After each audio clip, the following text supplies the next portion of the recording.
Дорогие слушатели, для вас публикуется новая книга. Поддержите наш канал подпиской и лайком. Приятного прослушивания. К 40 годам я умела многое. Умела стоять по 6 часов у операционного стола и не вспоминать о спине до тех пор, пока она не начинала мстительно хрустеть уже дома. Умела по выражению лица родственников понимать, кто сейчас будет задавать вопросы по существу, а кто с тем особым блеском в глазах, который обычно предшествует фразе «А в интернете написано совсем другое». Я умела за 3 минуты выпить холодный кофе, за 2 принять решение, от которого зависела чужая жизнь, и за 1,5 секунды распознать в коридоре больницы человека, который сейчас попытается прорваться без бахил. Я была хорошим хирургом. Просто хорошим. Из тех, про кого говорят без красивых прилагательных, но зовут, когда дело действительно серьезное. Работа держала меня собранной. Работа была предсказуема в своей жестокости. Тело, кровь, швы, решения — все это, по крайней мере, подчинялось логике. Иногда страшной, иногда беспощадной, но логике.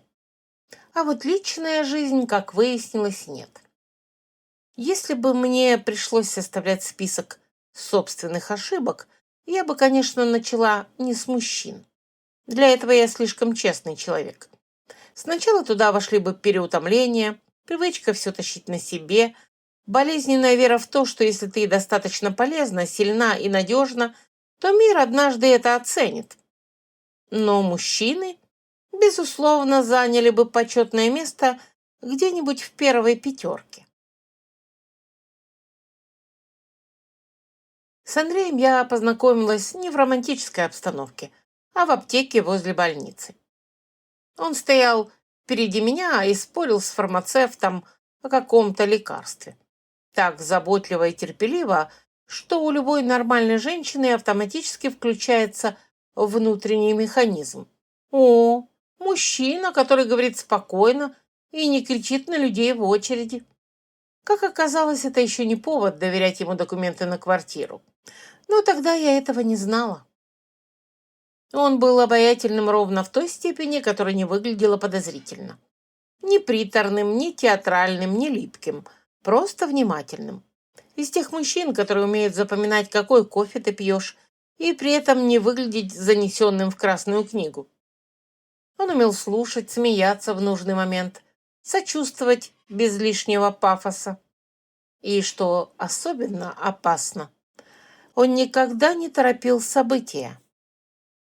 На фоне мужчин, которые к 40 годам либо панически боялись серьезности, либо уже были женаты, на своей усталости, ипотеки и убеждении, что женщина должна быть полегче, Андрей выглядел почти как достойный экземпляр. Да, теперь я тоже слышу, как это звучит. Но влюбленная взрослая женщина — существо особенно уязвимое. В 20 ты влюбляешься всем телом и отсутствием жизненного опыта. В 40 всем накопленным голодом по нормальности. Тебе уже не нужны великие страсти, мотоциклы и совместные прыжки в бездну. Тебе хочется, чтобы рядом был человек, рядом с которым не надо все время быть броней. И вот именно это он мне и предложил. Не словами, конечно. Слова у мужчин вообще работают хуже поступков, а у мошенников, наоборот, слишком хорошо. Но он предложил мне спокойствие, присутствие, уверенность, очень качественную иллюзию того, что наконец-то можно прислониться. Я не прислонилась сразу. Я сопротивлялась. Достойно, по-взрослому. То есть месяца 2 говорила себе: «Не спеши, Вера, ты не девочка». А потом все равно начала оставлять у него зубную щетку, ключи от машины и часть собственной осторожности. Он знал, что я очень хочу ребенка. Эта тема вообще в моем возрасте приобретает странный, почти медицинский оттенок. В 25 тебе говорят: не спеши, вся жизнь впереди. В 35 еще не поздно. а в 40 смотрит чуть внимательнее, чуть сочувственнее, будто ты не женщина, а сосуд с хрупким сроком годности. Я не мечтала о материнстве с юности, не вязала пинетки в ординаторской, не плакала над рекламой подгузников, просто однажды поняла, что хочу не когда-нибудь потом, а по-настоящему. Хочу ребенка, дом, где кто-то маленький будет бросать игрушки и требовать от меня объяснений про жизнь. Когда я увидела 2 полоски, я сидела на краю ванны и смотрела на тест так, будто это был снимок крайне сложного перелома. Вроде бы картинка очевидная, а мозг все равно требует перепроверить. Потом я рассмеялась. Не заплакала, не охнула, просто рассмеялась. Тихо, недоверчиво, почти испуганно. «Ну, здравствуй», — сказала я своему животу, который еще ничего не знал, но уже, как выяснилось, умел переворачивать мне внутренний мир. Андрей тогда обнял меня и сказал все правильно. Вот буквально все. Что мы справимся, что он рядом, что это лучшее, что могло с нами случиться. Что я больше не одна, что он всегда мечтал о семье, и теперь все будет по-настоящему. Если бы существовал чемпионат мира по правильным словам, он бы завоевал золото. Наверное, именно это оскорбляет больше всего. Не сам обман, а то, как точно он был выверен. Не грубо, не топорно, а через заботу, участие, через ту форму тепла, по которой ты изголодалась так давно, что уже перестала считать ее реальной. Квартиру я покупала сама. После многих лет работы, дежурств, подработок, экономии на всем. Небольшую, светлую, с окнами на парк и кухней, где я мечтала однажды поставить детский стульчик. Формально никаких безумств я не совершала. Формально все выглядело разумно. Временная доверенность, временное участие в сделке, временное объединение финансов для более выгодного варианта. Формулировки были настолько аккуратными, что сейчас мне хочется задушить не только его, но и сам человеческий язык за такую изворотливость. Я подписывала бумаги между сменами. Он помогал, успокаивал, объяснял, целовал в висок, забирал на себя эту скучную часть. А я, как последняя отличница с хронической нехваткой сна, думала, как хорошо, что рядом, наконец, есть кто-то взрослый. Да, мне теперь стыдно. Правда вскрылась не драматически, без любовницы в шкафу, без разбитых ваз и даже без пафосно «я тебя использовал». Сначала он стал реже отвечать, потом чаще уезжать по делам, потом появилась какая-то спешка с документами, потом звонки из банка, потом странное письмо, потом еще одно. Потом юрист, понимающий, что сейчас перед ним рушится чужой мир, и он не хочет стоять слишком близко к обломкам. Оказалось, квартира уже не моя, оказалось, деньги выведены, оказалось, доверенность использована именно так, как используют доверенность люди, у которых душа устроена как карман с потайным дном. Оказалось, Андрей не предприниматель с временными трудностями, а опытный аферист с очень хорошими манерами. Я помню тот день урывками, как будто мозг сам решил не сохранять лишнего. Кухня, стакан воды, который я так и не выпила, юрист, что-то говорящий про шансы, оспаривание и сроки, и собственный смех, короткий, хриплый и какой-то чужой. Телефон, на который Андрей уже не отвечал, соседка, заглянувшая проверить, все ли в порядке, и моя неожиданная мысль. Нет, дорогая, все не в порядке. А потом была больница. Не та, где я работала, другая. Я лежала на каталке и слишком хорошо понимала лица врачей вокруг. Это всегда дурной знак, когда ты сам изнутри знаешь весь язык тревоги, все движения, всю экономию слов.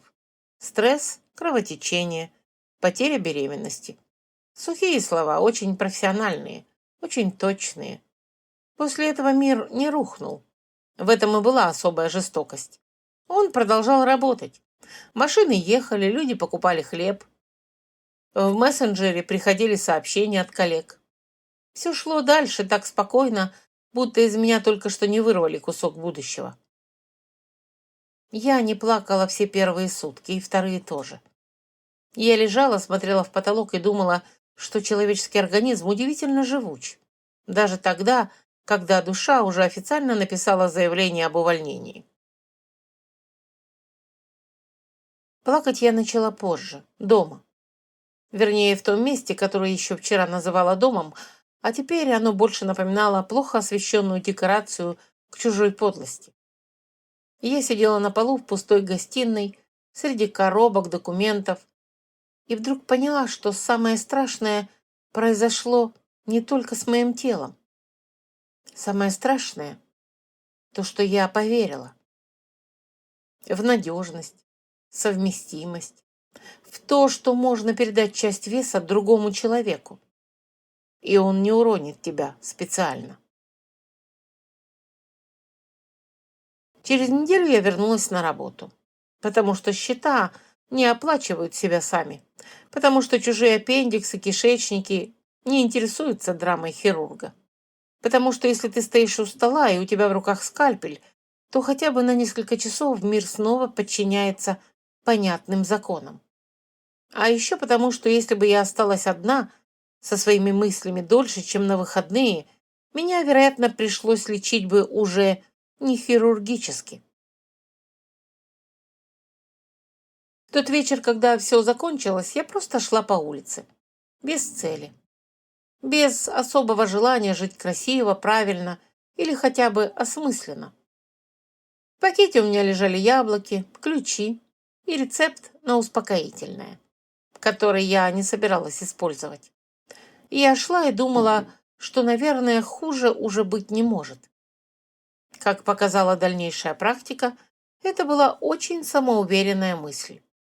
А потом перед глазами вспыхнул свет, мир покачнулся, и моя крайне неудачная жизнь наконец закончилась, чтобы немедленно заменить себя еще более абсурдной. Открыв глаза, я первым делом ощупала голову. Череп был на месте. Лицо, судя по общим ощущениям, тоже. Уже неплохо. Потом я села и огляделась. Передо мной тянулась дорога, выжженная солнцем и затоптанная копытами. Справа холм, слева канава с хилой травой. Впереди каменные стены города с башнями, флагами и воротами такого размера, будто в них собирались впускать не телеги, а человеческое тщеславие. «Отлично», — сказала я. «Либо у меня инсульт, либо декорации украли из исторического фильма». Мимо проехала телега с мешками. На козлах сидел мужчина в жилете грубой шерсти. «Госпожа, вы живы?» — спросил он. Вот тут я слегка напряглась, потому что если галлюцинация задает вопросы, это уже плохой признак. «Пока да», — ответила я. «А что, у вас тут бывают варианты?» Он хмыкнул и поехал дальше. Значит, либо мир был настоящим, либо мой бред обладал удивительной устойчивой внутренней логикой. Как хирург я не люблю оба варианта. Я встала. Колени отозвались недовольством. Отряхнула юбку, которая еще утром была вполне современной, а теперь смотрелась здесь так, словно меня уволили из очень бедного театра.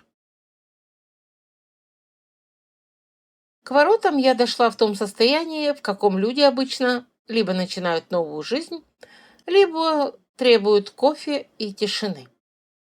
У ворот стояли двое стражников с копьями. Один из них посмотрел на меня с заметным сомнением. «Вы из каравана?» «Нет», — сказала я. «И, если честно, я сама не понимаю, откуда я». Он кивнул. «Имя?» «Вера». «Род занятий?» Я открыла рот, чтобы, честно сказать, хирург, но решила сократить. «Лекарь». Стражник оживился. «Вот как?» «Да», — сухо ответила я. «И если вы сейчас не перестанете так пристально смотреть на меня, и на мою левую руку я добавлю «кровь не моя». Он отвел взгляд. В городе как раз нужна помощь в лечебнице. Утром привезли несколько раненых после обрушения лесов у зернового склада. Ну, разумеется. Стоило мне попасть в неизвестный мир, как он тут же предложил не объяснение, не убежище, не стакан воды, а работу. Вселенная, похоже, считала, что лучший способ отвлечь женщину от личной катастрофы — срочно вручить ей чужую. «Где лечебница?» — спросила я. «На главной улице. Потом налево у рынка. Узнаете по крикам». Удобная навигация. Я пошла через город. Он был шумный, пыльный и абсолютно живой. Здесь пахло жареным мясом, хлебом, потом, яблоками, уксусом и деньгами. Люди толкались, торговались, тащили корзины, спорили и смеялись.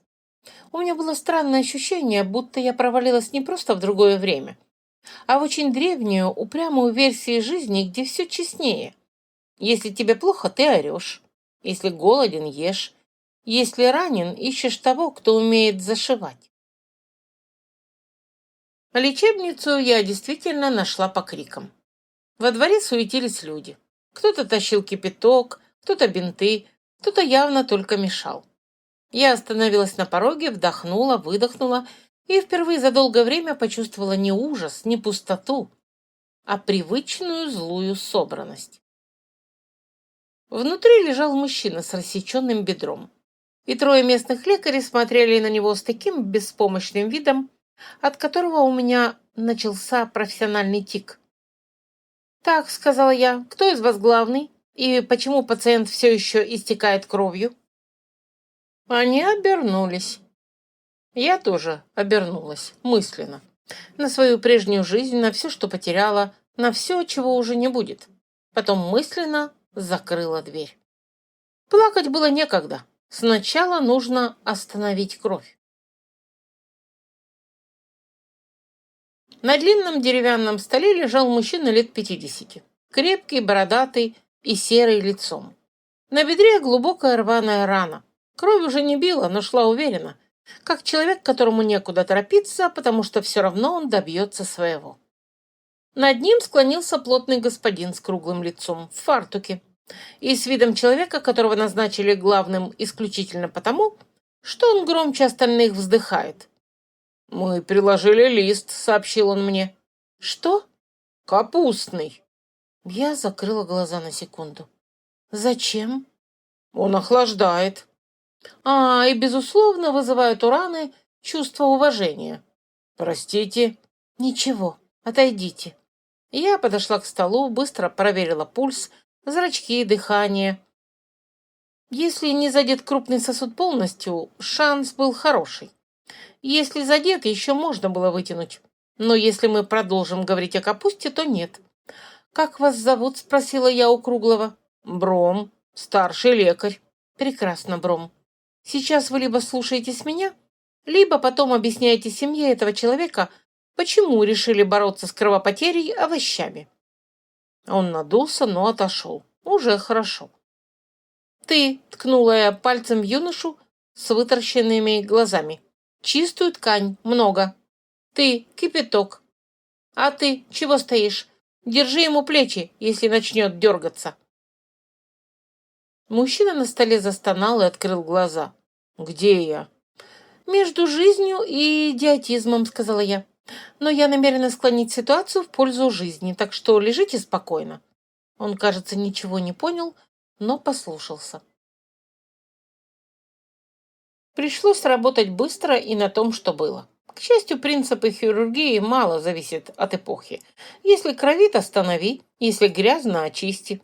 Если ткани можно сохранить — сохраняй.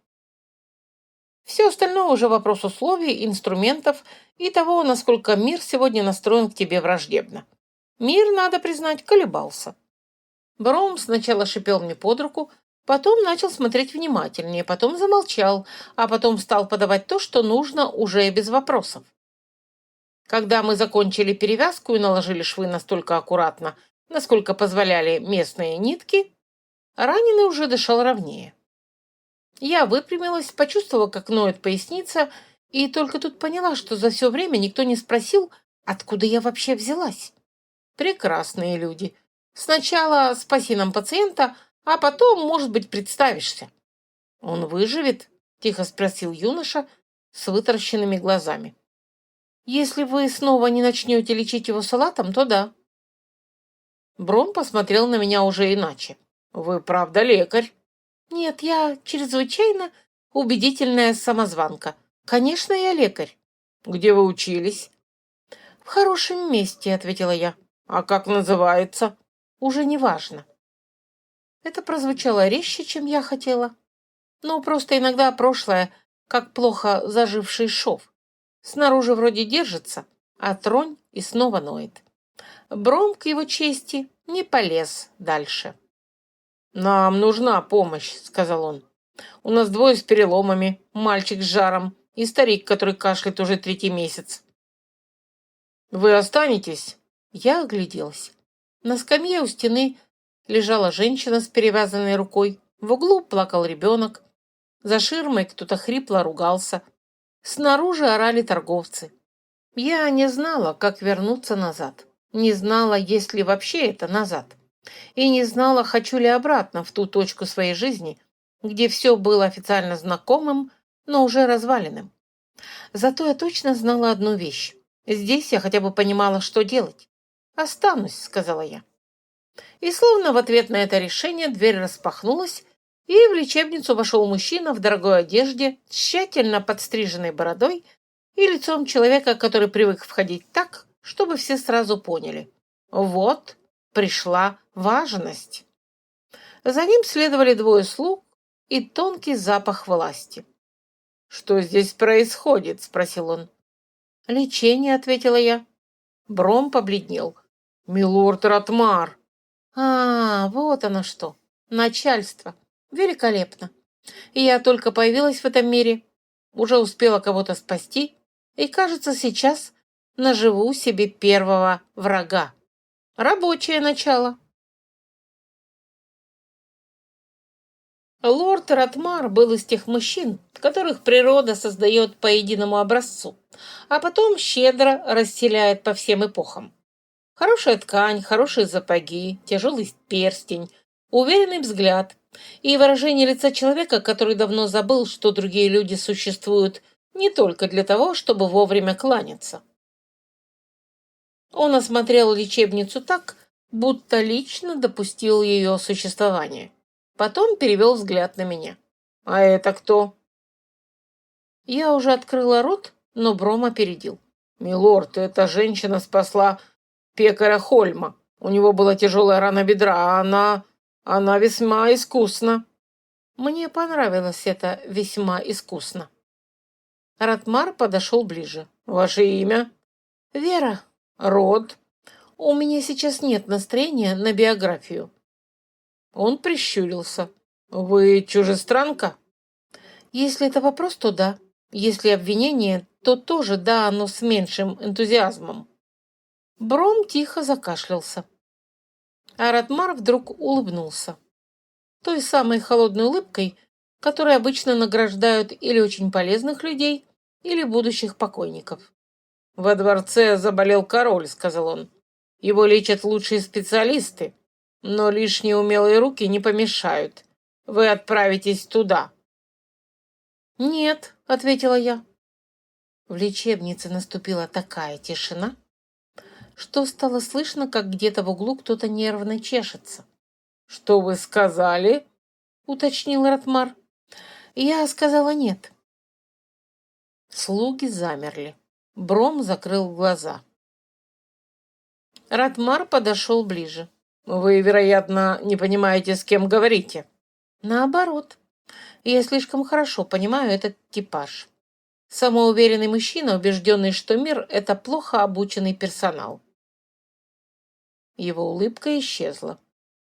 «Во дворце вам будут предоставлены комнаты, питание и достойное положение. А еще я подозреваю отсутствие выбора, плохое начальство и политические интриги в качестве десерта. Вы смелая женщина». Нет, просто уставшие. Уставшие женщины, самые неудобные, нас уже нечем пугать. Вот тут он посмотрел на меня внимательнее. Не как на помеху, а как на инструмент, который, возможно, режет не только по назначению. «Все равно поедете», — спокойно произнес он. «Я не люблю повторять распоряжения». А я не люблю, когда меня таскают по жизни, как мешок с картошкой. Бром издал странный звук. Полагаю, это был смех в последний момент, преобразованный в кашель. Секунду Ратмар молчал, потом неожиданно отвернулся.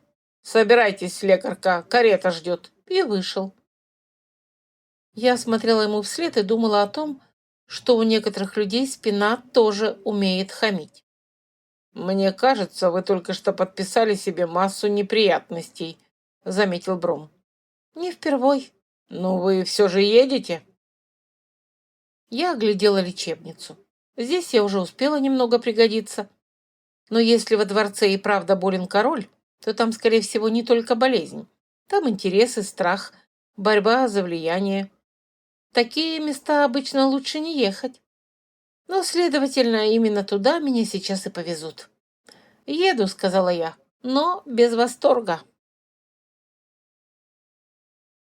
Мне выделили угол, чтобы умыться и хоть немного привести себя в вид, который не кричит «меня только что вынули из канавы». Потом кто-то из помощников Брома притащил мне темное платье попроще, чью-то чистую накидку и корзину с хлебом, сыром и 2 яблоками. Я посмотрела на яблоки. Жизнь явно издевалась с повторяющимся реквизитом. До дворца мы ехали в крытой карете, где пахло деревом, лошадью и тем уровнем достатка, который не кричит о себе, но уже перестал спрашивать цену. За окном проплывали улицы, мастерские, лавки, потом дома стали больше, фасады чище. Я сидела, прижимая к себе корзину, и думала, что не чувствую страха почему-то. Осторожность, да, но не страх. Наверное, потому что самое страшное со мной уже произошло. Не здесь.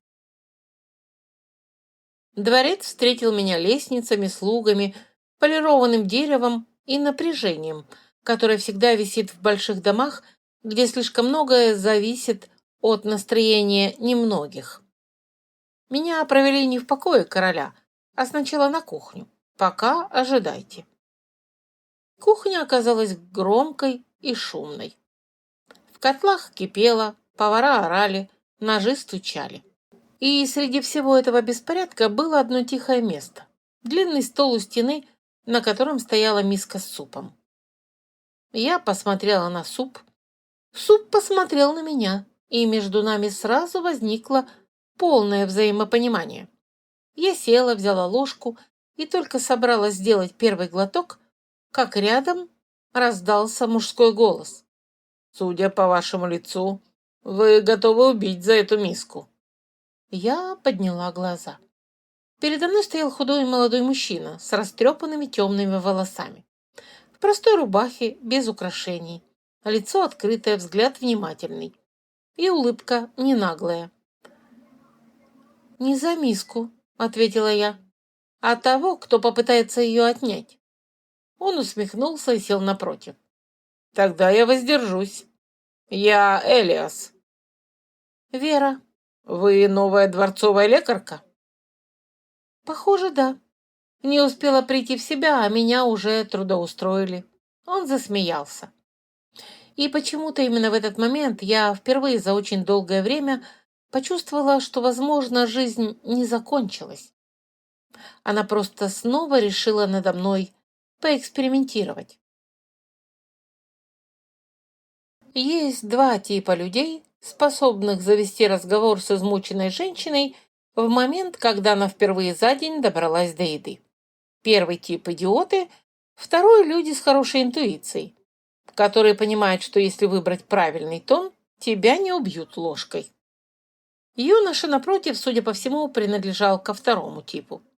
Это уже выделяло его на фоне значительной части человечества. Он не пытался смотреть на меня снисходительно, Не строил из себя хозяина кухни, не задавал вопросов в духе, как женщина вообще оказалась в медицине. Только за это одно я была готова простить ему существование. «Значит, вас сюда тоже, не спрашивая, привели?» — поинтересовался он. «Именно так», — ответила я. «Видимо, у местной знати есть привычка собирать полезных людей, как мебель. О, этот лекарь умеет шить раны. Берем». «Иногда мне кажется, что у знати вообще все отношения с миром строятся по принципу склада», — сказал он. «А вы, стало быть, не знать?» Он чуть заметно улыбнулся. «Я нет. Я человек скромный, ношу дрова, чищу конюшни, спасаю королевство в перерывах». «Очень мило. Значит, либо вы шутник, либо лжец. Либо и то, и другое. В любом случае, в дворцовой среде прижились бы прекрасно». Он засмеялся легко и без обиды. Это настораживало. «А вы?» — спросил он. «По-моему, вы еще не решили, хотите ли тут остаться?» «Я еще не решила, хочу ли я вообще участвовать в этой серии событий», — призналась я. Утром я лежала в пыли у ворот незнакомого города. Через час зашивала бедро пекарю, а через 2 меня забрали во дворец. Если к ночи меня назначат управлять флотом, я уже даже не удивлюсь. У нас нет флота. Как ужасно с вашей стороны. А вы здесь давно? Спросила я. Всю жизнь. Сочувствую. Почему? Большой дом, много слуг, мало искренности. Обычно так. Вы быстро делаете выводы. Я хирург. Мы либо быстро делаем выводы, либо медленно заполняем документы о смерти. Прежде чем он успел ответить, в кухню ворвался один из мальчишек-слуг. «Элиас, тебя ищут в западной галерее!»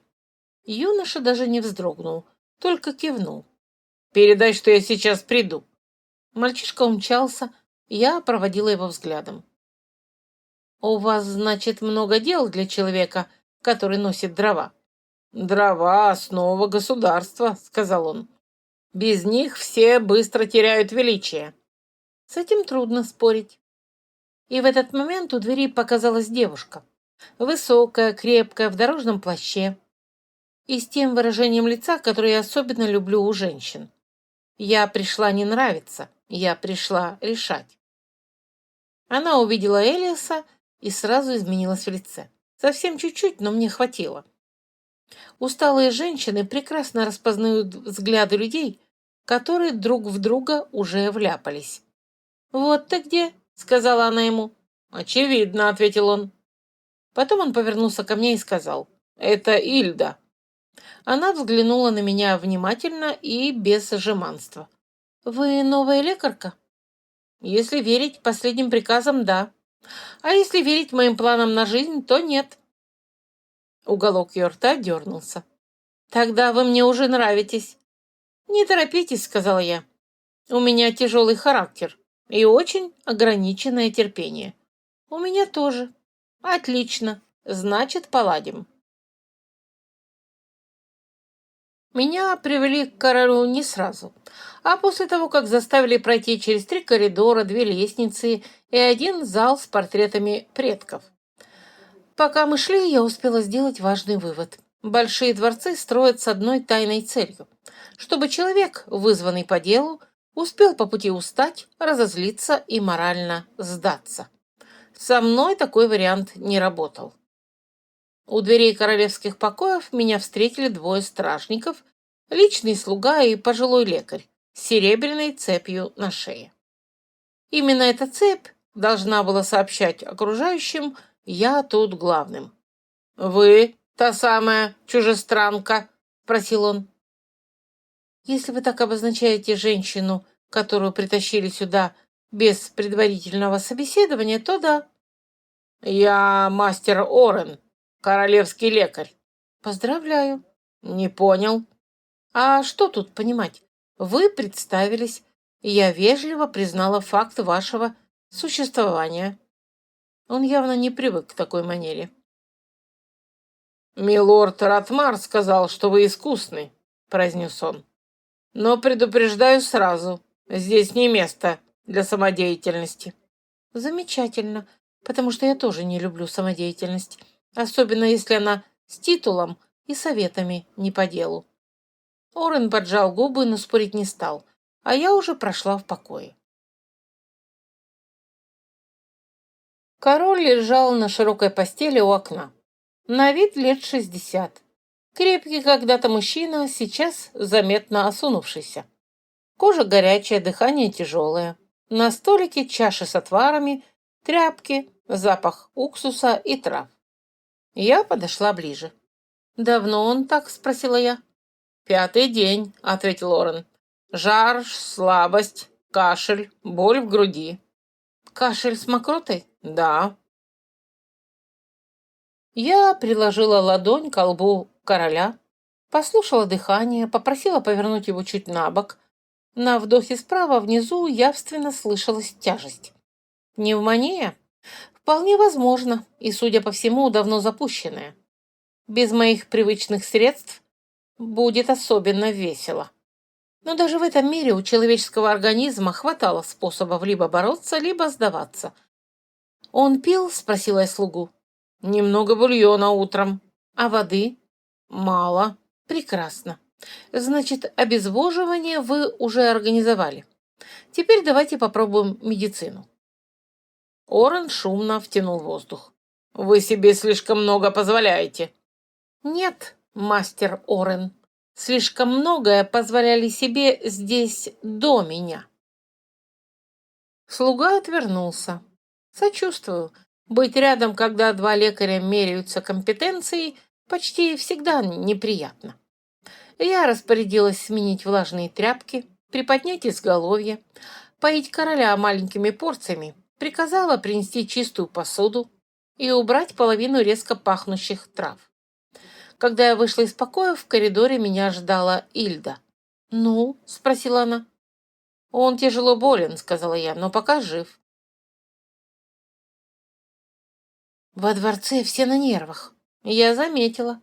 Здесь воздух можно резать ломтями и подавать к ужину. Она коротко усмехнулась, потом стала серьезнее.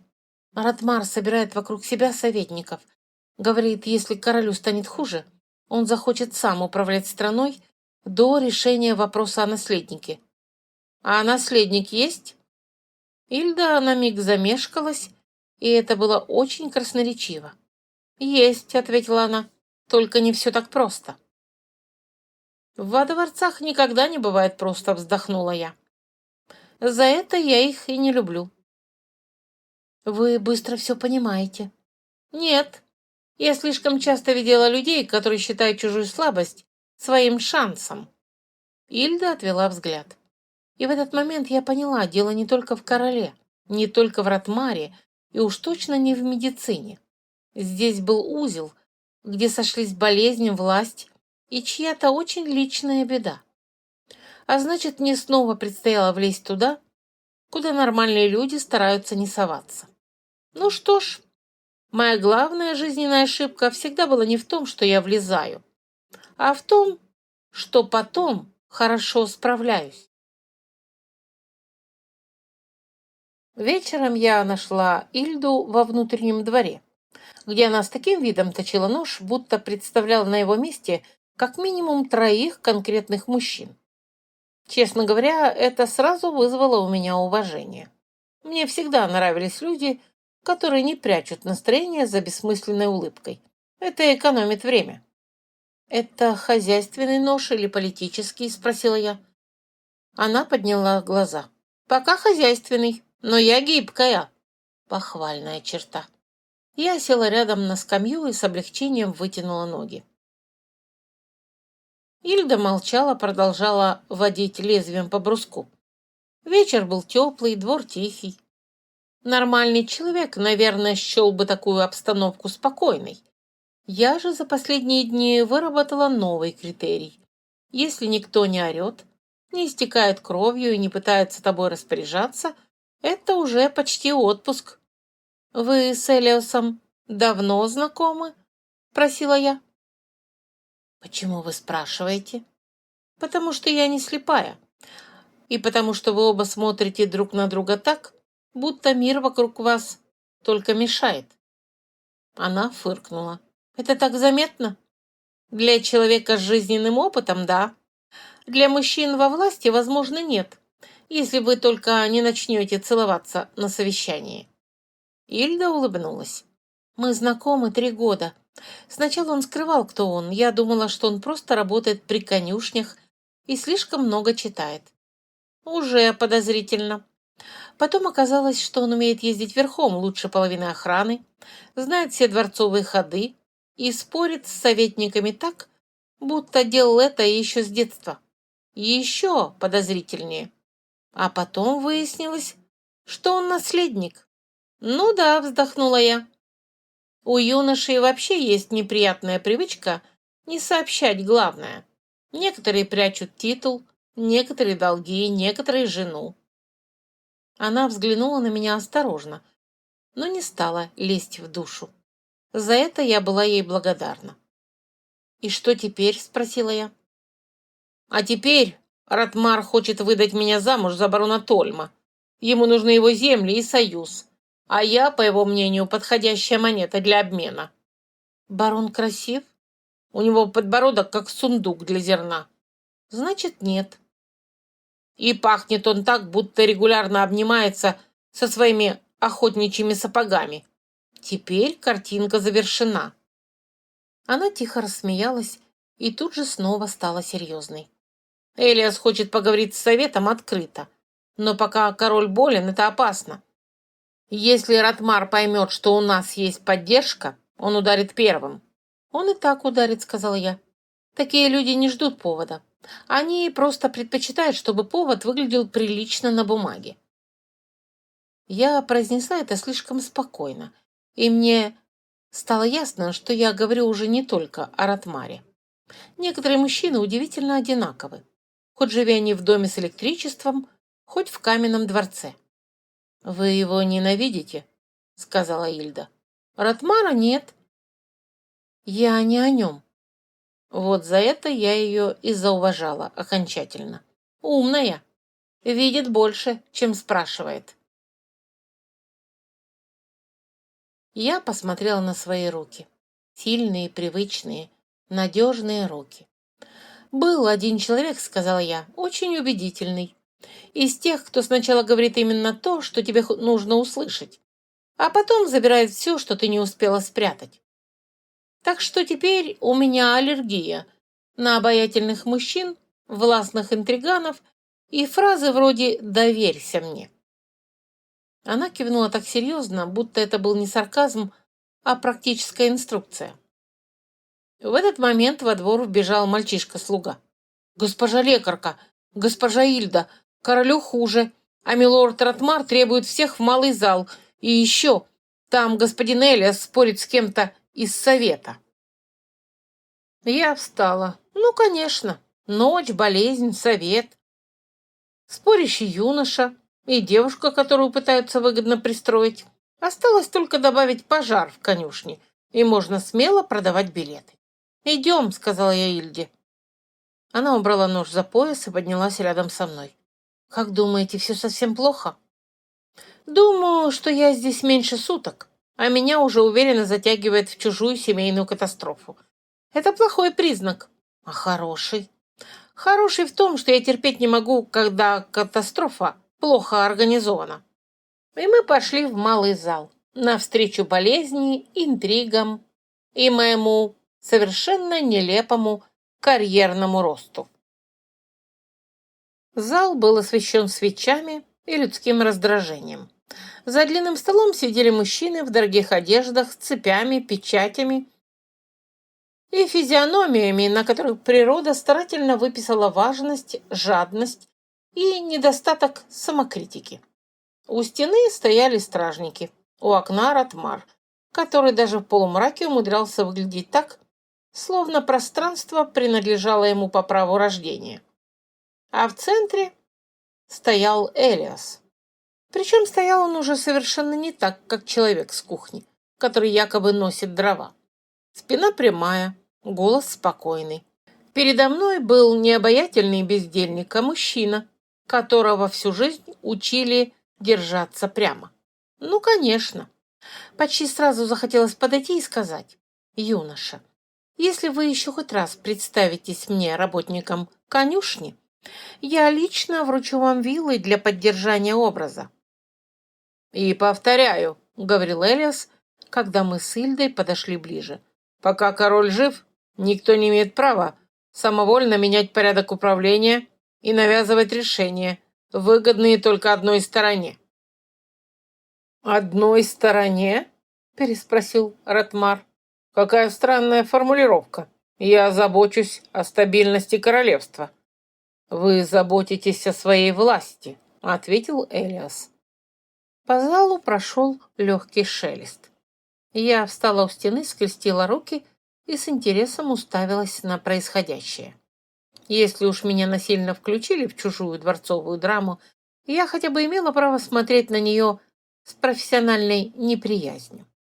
Один из советников кашлянул. «Молодой человек, вы позволяете себе слишком резкие слова». «Иногда, — сказала я вслух, — это единственный способ пробиться сквозь густой слой чужой пользы». Все головы повернулись ко мне. Чудесно. Опять я. Не проходит и часа без публичного выступления. «Лекарка», — произнес Ратмар, — «вас не звали для участия в совете». «Меня вообще сегодня никуда не звали как следует, но я уже начинаю привыкать». Элиас обернулся ко мне, и на его лице на миг мелькнуло что-то вроде извинения. Поздновато, юноша, когда человек внезапно оказывается не просто приятным собеседником, а центром государственного конфликта. Одной вежливой улыбкой уже не отделаешься. «Состояние короля ухудшилось», — сказал Ратмар. «Пока мы не знаем, переживет ли он ночь. Следовательно, необходимо заранее определить действия совета. Я предлагаю заключить союз с бароном Тольмом. Его войска и зерно обеспечат спокойствие границ». «А цену за этот союз вы, вероятно, уже назначили?» — спросил Элиас. «Не драматизируйте», — ответил Ратмар. «Брак между бароном и госпожой Ильдой — разумный шаг». В зале повисла пауза. Я очень медленно повернула голову к Ильде. Она смотрела прямо перед собой. Ее лицо было таким неподвижным, что любой нормальный человек уже сделал бы шаг назад. «Разумный для кого?» — просила я. «Для страны», — отрезал Ратмар. «Забавно, как часто страна почему-то совпадает с вашими личными планами. Вы забываетесь». «Нет, я как раз прекрасно все помню. И вот что я вам скажу как лекарь. Если человек начинает принимать других за имущество, это уже не политика. Это состояние, запущенное». «Довольно», — сказал Ратмар. «Здесь решаются государственные дела». «Нет», — тихо произнес Элиас. «Здесь решается, позволим ли мы вам прикрывать государством собственную жадность». И в этот момент я поняла две вещи. Во-первых, юноша действительно наследник, или, по меньшей мере, человек очень близкий к власти, а во-вторых, эта ночь закончится плохо. Вопрос был только в том, для кого именно. Если в помещении находятся влюбленные, интриган и хотя бы трое советников, рано или поздно кто-нибудь обязательно скажет что-то настолько глупое, что потом придется разгребать всем присутствующим. Я знала это по личному опыту. После слов Элиаса в зале стало тихо. Ратмар улыбнулся. Худший из возможных признаков. Когда мужчина его склада перестает злиться и начинает улыбаться, значит, он уже выбрал способ ударить и теперь просто получает от этого эстетическое удовольствие. «Вы забываетесь», — повторил он. «Очень часто забываетесь в последнее время». «Возможно», — сказал Элиас, «но память у меня все еще лучше, чем у тех, кто считает, будто король уже умер». Вот это было хорошо, резко, точно и неприятно. Я даже внутренне одобрила. Один из седых советников нервно провел пальцами по подлокотнику. «Не стоит накалять обстановку», — пробормотал он. «Она уже накалена», — сказала я. «Я сегодня лечила короля и могу сообщить. От молчаливого соглашательства температура не падает». Ратмар перевел взгляд на Ильду. «Госпожа, надеюсь, вы понимаете ответственность своего положения. Ваш брак — вопрос не только личного желания». Ильда шагнула вперед. «Мой брак, милорд, прежде всего вопрос моего согласия». «Вы говорите так, будто вам предоставили выбор», — сказал Ратмар. «Я говорю так, потому что он у меня есть», — ответила она. Элиас дернулся было к ней, но сдержался. И вот тут я окончательно убедилась. Эти двое не просто влюблены. Они еще и достаточно глупы, чтобы считать, будто справятся с дворцом одними честными взглядами и правильными словами. Молодость вообще в этом смысле крайне переоцененное состояние. А вы, лекарка, Ратмар повернулся ко мне, полагаю, должны были находиться у постели короля. Если бы вы не созвали это собрание, я бы там и находилась. Значит, ступайте. Я уже собралась ответить что-нибудь короткое и неприятное, когда в зал вошел слуга. «Милорды, государь очнулся, требует воды и господина Элиаса». Вот теперь зашумели уже все. Ратмар побледнел, но тут же взял себя в руки. «Я иду к королю», — сказал он. «Нет», — отозвалась я, — «сначала я. Если он очнулся, ему нужен врач, а не политический комментатор». Элиас уже двинулся к двери, но Ильда схватила его за рукав. «Будь осторожен», — сказала она. Я услышала. Ратмар, к сожалению, тоже.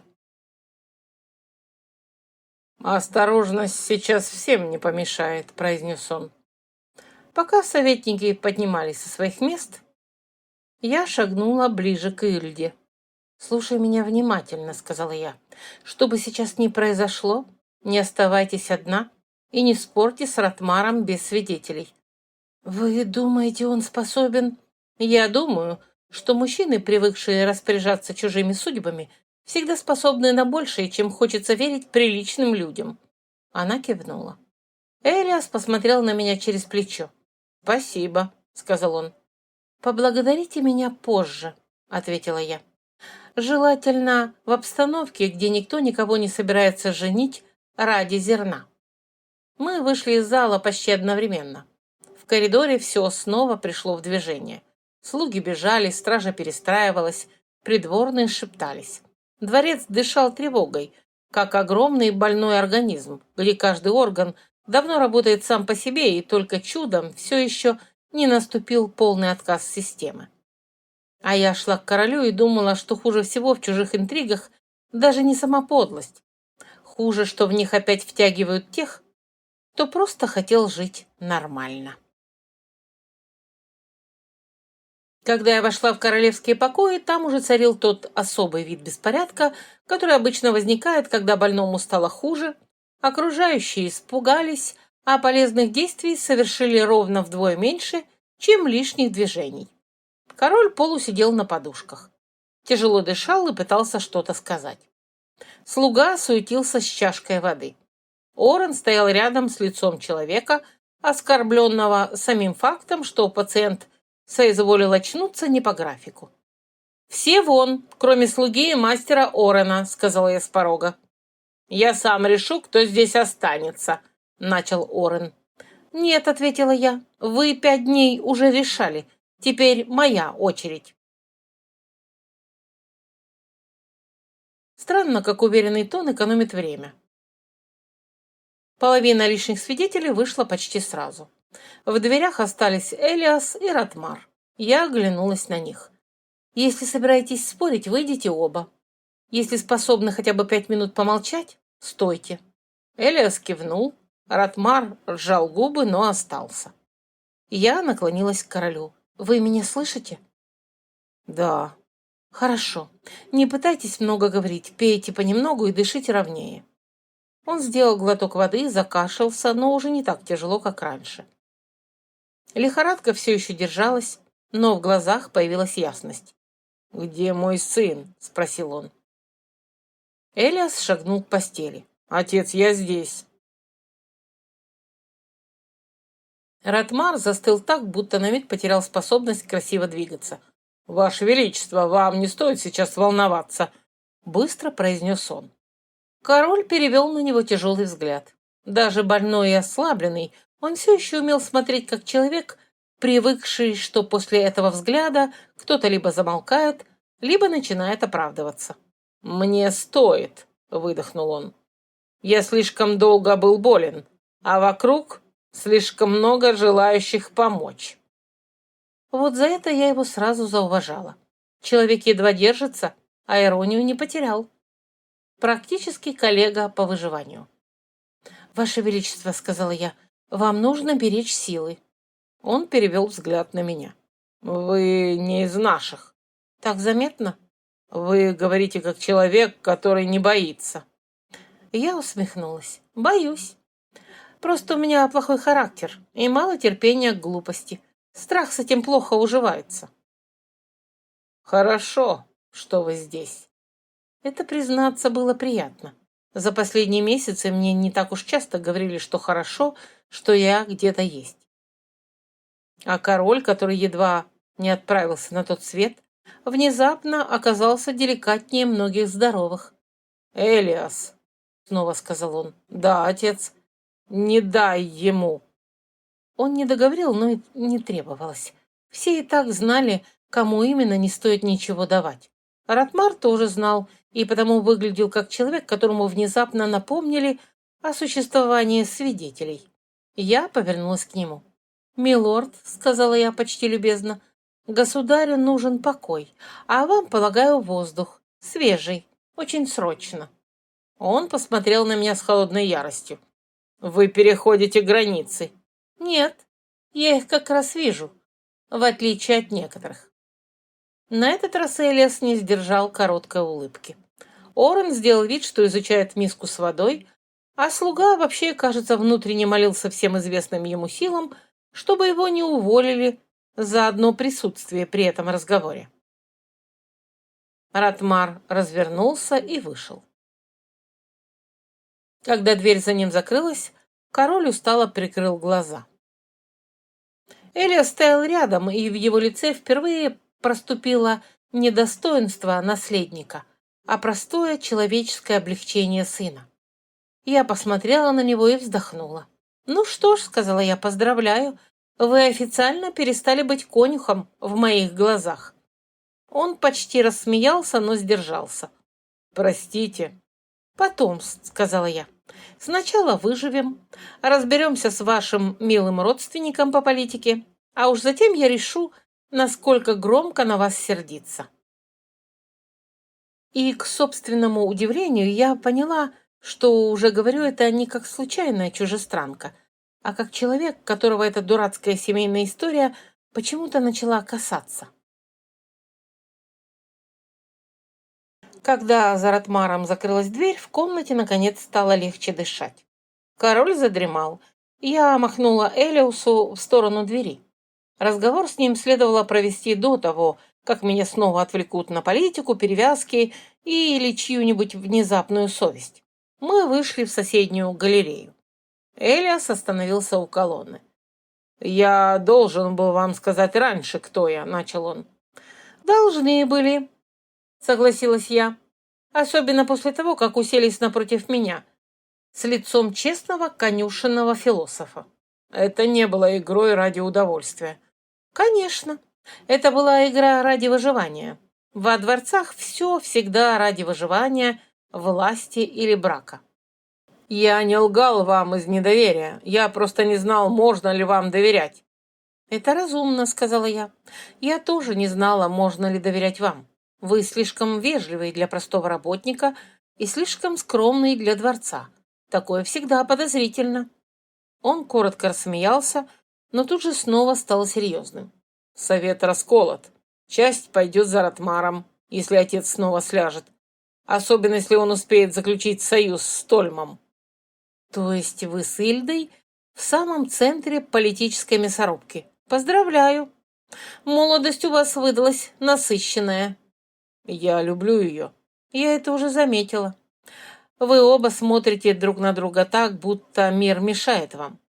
Вы нас осуждаете? Юноша, после всего, что я видела в жизни, любовь — это одна из немногих глупостей, к которым у меня еще сохранилось сочувствие. Я осуждаю не вас, а методы, которыми вокруг вас собираются распоряжаться.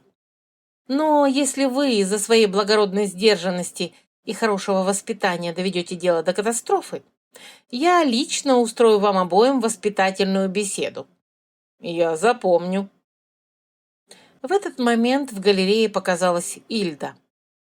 Она шла быстро, и уже по выражению ее лица было ясно: спокойной ночи дворец сегодня не получит. «Ратмар собирает людей у себя», — сказала она. «Слуги слышали, как он велел приготовить бумаги и печати». «Ну, разумеется», — сказала я. «Ночь, больной король и очень срочная любовь к документам. Ничего подозрительного». Элиас выпрямился. «Нужно предупредить тех, кто еще верен отцу». «И не подставиться раньше времени», — сказала я. «Потому что если вы сейчас побежите по коридорам с криком «измена», вас сочтут не наследником, а нервным молодым человеком». Ильда смотрела на меня так внимательно, что я почти услышала, как у нее в голове складывается полезная мысль. «Вы умеете думать, как заговорщик», — сказала она. «Нет, я просто умею думать, как женщина, которую слишком часто пытались загнать в угол. Разница тонкая, но важная». А потом я поняла, что не сплю, а снова в центре чужой бури, и снова уже строю план. Поразительно живучая профессиональная привычка. Если человек вроде Ратмара приглашает вас на разговор поздно ночью, у вас есть 3 объяснения. Либо он хочет вас использовать, либо запугать, либо, если совсем уж потерял связь с реальностью, ему кажется, что это одно и то же. Меня позвали через полчаса после беседы с Элиасом и Ильдой. Посыльный был молод и произносил слова «милорд просит» с таким лицом, будто сам не верил в глагол «просит» применительно к своему хозяину. «Конечно», — сказала я, — «передайте милорду, что я восхищена выбором времени. Я как раз не собиралась отдыхать». К Ратмару я пошла одна. Не из смелости, из раздражения. Иногда оно заменяет броню. Его кабинет был хорошо освещенным и обставленным так, как обставляют помещения люди, любящие производить впечатление роскошью. Сам Ратмар стоял у стола с кувшином вина. Будто репетировал сцену «Влиятельный человек ведет доверительную беседу». «Благодарю, что пришли», — сказал он. «Не благодарите, я еще не решила, насколько испорчу вам вечер». Он жестом предложил мне сесть. Я не села. Во-первых, не люблю, когда у собеседника заведомо более удобное положение, а во-вторых, я уже знала, если я расслаблюсь хоть на минуту, рискую уснуть прямо на дипломатическом шантаже. «Вы необычная женщина», — начал он. «Вы прямолинейны». «Давайте к делу, милорд». «Вы появились очень вовремя. Король вам доверился, Элиас тоже. Даже Ильда, как я вижу, склонна вас слушать. Это редкое влияние для человека, который еще вчера был никем». Я медленно улыбнулась. «Осторожнее. Женщины моего возраста особенно чувствительны к словам «еще вчера». Мы сразу начинаем вспоминать все, что вы не предусмотрели. Я могу обеспечить вам положение, безопасность и все необходимое. Дом, содержание, уважение. Вы будете руководить дворцовой лечебницей. Возможно, даже всей медициной королевства. В обмен на что? Спросила я. На благоразумие. Какое удобное слово. Обычно им называют молчание, которое нужно не тому, кто молчит. Не стоит вмешиваться в дела, в которых вы не понимаете. А вот это уже ближе к правде. Предложение закончилось. Началось привычное мужское давление. Я предупреждаю вас по-хорошему. А я по-хорошему предупреждаю вас в ответ. Не говорите со мной так, будто делаете одолжение. У меня аллергия на снисходительность. Ратмар медленно поставил кубок на стол. Вы потеряли все в своем прошлом мире, не так ли? У меня внутри что-то холодно сжалось. Лицо я удержала. Продолжайте. Одинокая женщина, без рода, без покровителей, без опоры. Неужели вы и здесь хотите остаться ни с чем? «Послушайте меня внимательно, милорд», — сказала я тихо. «Самая большая ошибка мужчин вроде вас в том, что вы принимаете чужую боль за удобную ручку управления. Вам кажется, если женщина что-то потеряла, значит, она станет цепляться за первое предложенное укрытие. Но иногда наоборот. Иногда потерявшая уже слишком хорошо знает цену подачкам. Вы пожалеете. Возможно, но точно не о том, что отказалась продаваться. И еще одно.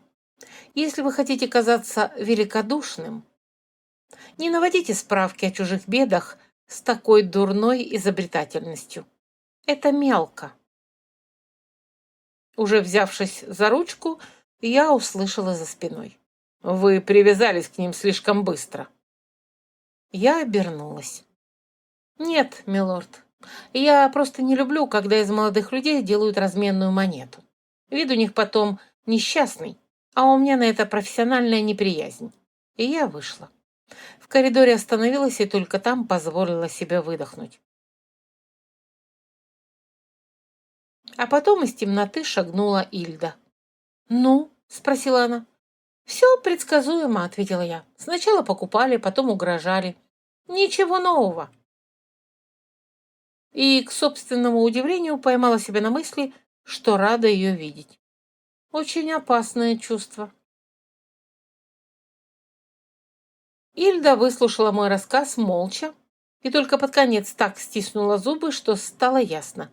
Если ей сейчас вручить арбалет, ночь получит очень резкий поворот. «Он не остановится», — сказала она. «Конечно. Люди вроде Ратмара останавливаются только о стену». Мы ушли в маленькую комнату рядом с западной лестницей. Когда-то там, видимо, хранили белье, а теперь просто никто не мешал думать. Через несколько минут к нам присоединился Элиас. «Отец снова спит», — сказал он. «Но перед тем, как уснуть, велел утром собрать малый совет». «Отлично», — сказала я.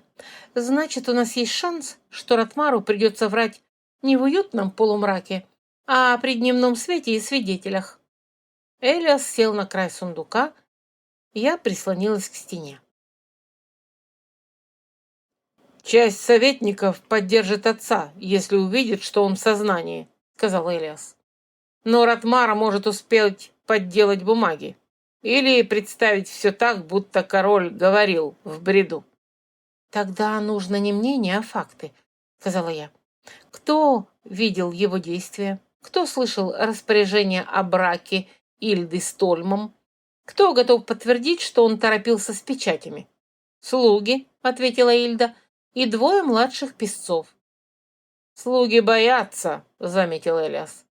«Все боятся», — сказала я. «Вопрос в том, кто чего боится больше. Некоторые Ратмара, некоторые, что после смены власти им припомнят трусость. Люди удивительно разговорчивы, когда понимают, что ветер меняется». Они оба посмотрели на меня с таким выражением, которое уже начинало меня тревожить. «Что?» — спросила я. «Вы говорите так, будто всю жизнь провели при дворе», — сказал Элиас. «Нет, я просто слишком долго жила среди людей, у которых власть была поменьше, а подлость вполне сопоставимая». Ненадолго стало тихо. Потом Ильда сказала: «Если все получится, если король удержит совет, он все равно захочет решить вопрос с нашим браком». «И?» — спросила я. «Я не выйду ни за кого, кого мне навяжут», — сказала она. даже если это будет самый выгодный человек на свете. И я уже решила. «Здравое решение», — сказала я. Элиас улыбнулся. «Отец знает о нас, но пока болел, Ратмар успел внушить половине двора, что Ильду нужно срочно сосватать с Тольмом. Если утром начнется спор...» «Начнется», — сказала я, — «даже не сомневайтесь». Ильда вдруг подошла ко мне. «Тогда мне нужна ваша помощь». «Простите? Если начнут говорить, что я упрямая или не понимаю своего долга, я хочу, чтобы вы были рядом». «Почему я?» «Потому что вы единственная взрослая женщина в этом дворце, которая видит во мне человека, а не выгодный союз». Я прочистила горло. «Хорошо», — сказала я. «Буду рядом, но если вы оба начнете вести себя как трагические голуби и жертвовать собой без необходимости, я вмешаюсь». «Трагические голуби?» — переспросил Элиас. «Да, красивые, влюбленные и абсолютно неспособные к стратегическому мышлению в острой фазе чувств». Ильда фыркнула, а Элиас рассмеялся. А потом, все еще улыбаясь, он сказал: «Поразительно. Еще вчера вы были для нас чужой, а сегодня говорите так, будто уже собираетесь руководить нашей семьей». Я открыла рот, потом закрыла. Очень медленно посмотрела на него, потом на Ильду. «Даже не начинайте», — сказала я. Но, к величайшему моему подозрению, именно с этого момента дворец как будто окончательно решил, что на должность будущей тещи, наследника, я подхожу идеально. Утро началось с того, что мне принесли завтрак и вместе с ним известие, что Малый совет уже собирается и что атмосфера напряженная. Я успела выпить только полчашки чего-то горячего, крайне условно похожего на чай, и меня вызвали к королю. Он выглядел все еще бледным, слабым, но уже не так, будто смерть подала на него документы. «Сегодня вы не встаете», — сказала я. «Сегодня я встаю». «Нет». «Да». «Ваше Величество, если вы упадете посреди совета, выиграет Ратмар. А если сядете красиво, скажете мало, но по делу, и не помрете назло всем, выиграете вы. Выбирайте стратегию». Он несколько секунд смотрел на меня, потом усмехнулся.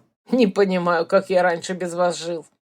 «Подозреваю, шумно и с большим количеством плохих советников». Когда его усадили в кресло и накрыли плотным плащом, он уже не выглядел как умирающий старик, а как очень больной, очень раздраженный король. Для политики этого вполне достаточно.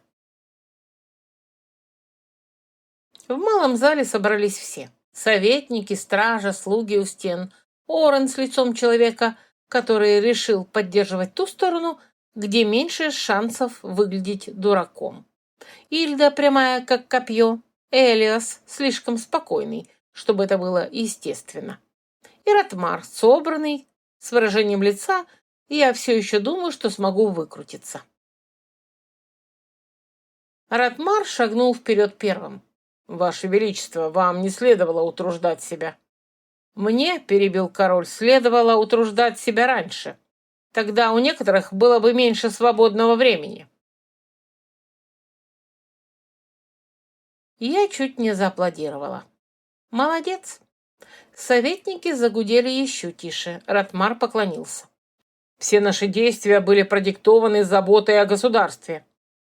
«Тогда, — сказала я, — государству крайне не повезло с формулировками». На меня тут же зашикали сразу несколькими взглядами. Но отступать было поздно.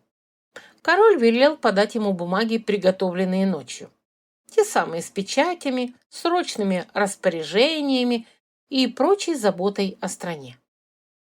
Писцы вынесли их с таким видом, будто несли не документы, а корзину ядовитых змей. «Кто это составил?» — спросил король. «По моему распоряжению», — ответил Ратмар. «На случай, если вам станет хуже». «То есть заранее, — уточнил Элиас, — вы решили и вопрос власти, и вопрос брака Ильды, и вопрос союза с Тольмом». Я действовал быстро, потому что в кризис медлить опасно. А давить на людей удобно?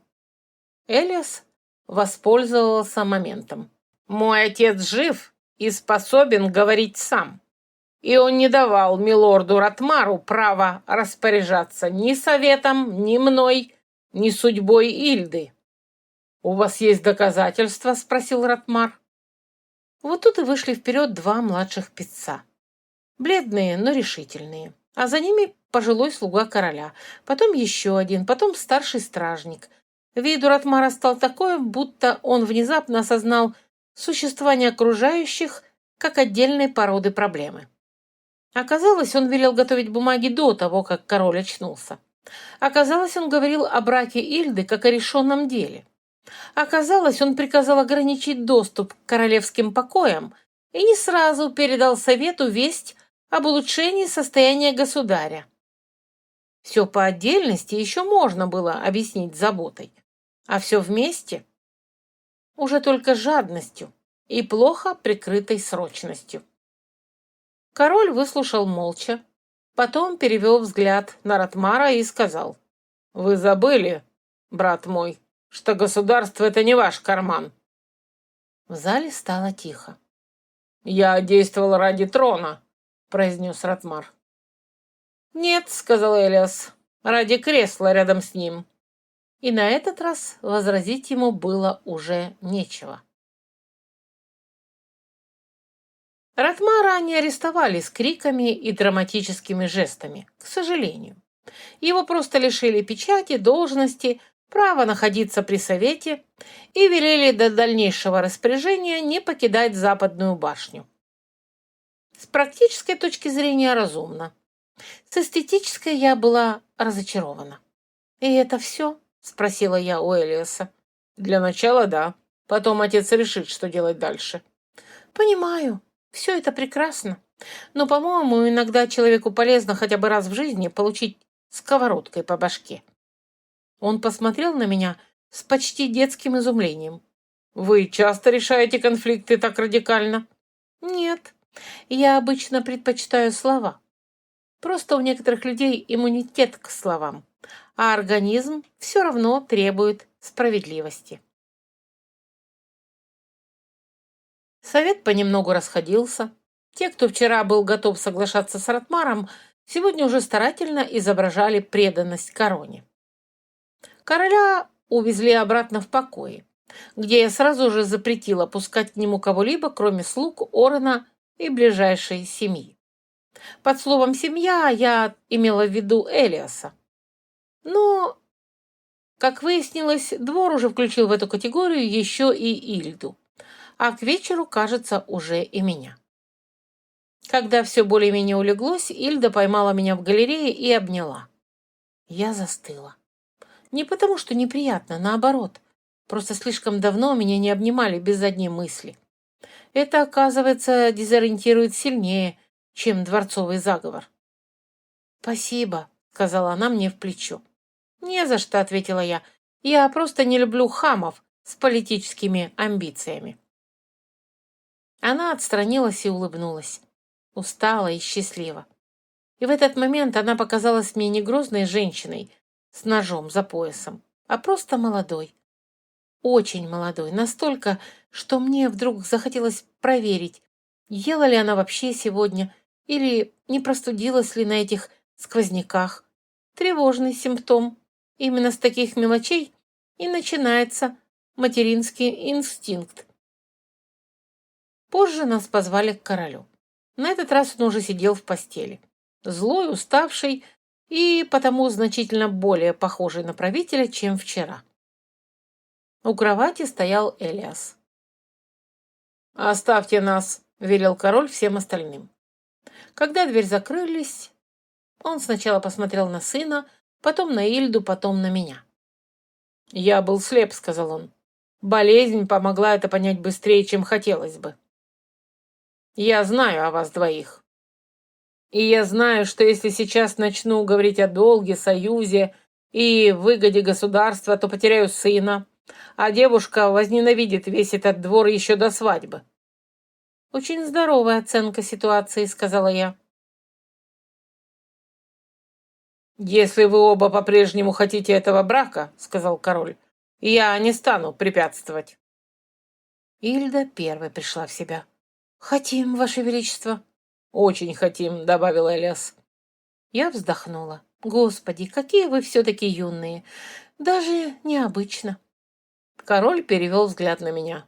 «А вам, Вера, я хотел бы предложить остаться при дворе. Не только как лекарю, а как человеку, которому я доверяю». Я открыла рот, собираясь ответить что-либо разумное, но тут Ильда сказала: «И как моей семье». Потом Элиас сказал: «И моей тоже». Я посмотрела на них обоих, потом на короля. «Даже не начинайте», — сказала я.